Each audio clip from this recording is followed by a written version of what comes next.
சென்னை அம்பத்தூரில் உள்ள தனியார் மண்டபத்தில் நடைபெற்ற தேமுதிக ஆலோசனைக் கூட்டத்தில் பத்திரிகையாளர்களை வீடு புகுந்து அடிக்க வேண்டிய சூழல் வரும் என அக்கட்சியின் நிர்வாகி பேசியது பரபரப்பை ஏற்படுத்தியுள்ளது. தேமுதிகவின் மேற்கு சென்னை மாவட்ட கழகம் சார்பில் நடைபெற்ற ஆலோசனைக் கூட்டத்தில் கட்சியின் பொதுச் செயலர் பிரேமலதா விஜயகாந்த், பொருளாளர் சுதீஷ் உள்ளிட்ட நிர்வாகிகள் கலந்து கொண்டனர்.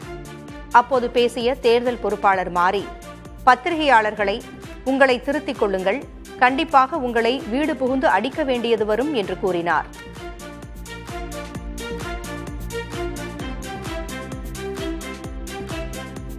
ரொம்ப கோபமாக வருது.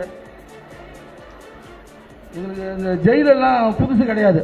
நான் 3 முறை ஜெயிலுக்கு போயிருக்கேன். கட்சி கோசம் 3 முறை ஜெயிலுக்கு போயிருக்கேன். அண்ணனுக்கு தெரியும். அண்ணன் கூட ஜெயிலில் இருந்திருக்கேன். பசங்க கூட பத்திரிக்கையாளர் நடிச்சு தான் போனோம். மறுபடியும் சொல்கிறேன், ரொம்ப கோபம் வருது, சரியில்லை, திருத்திக்கோங்க, திருந்துங்க. ரொம்ப எனக்கு டென்ஷன் ஆகுது, நல்லா இல்லை. நாளைக்கு வீடு பூந்து அடிக்க வேண்டிய சூழ்நிலை வந்துடும். கண்டிப்பாக சொல்கிறேன், நடக்கும். அவ்வளோதான் சொல்கிறேன். நன்றி, வணக்கம்.